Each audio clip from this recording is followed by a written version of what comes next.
Hello guys, welcome to another short tutorial video, always about DaVinci Resolve app for the iPad.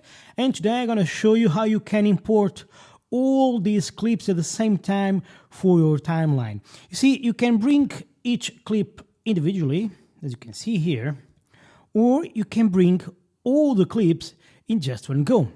To do so, it's very easy. You go, you select all your clips, and now just click on it, and you can see here different options.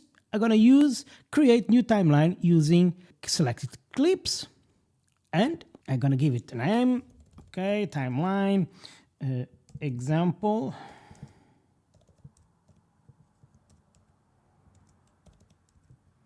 Okay, and let's go and create, and there we go. As you can see, I have all my video clips into my timeline in just one go.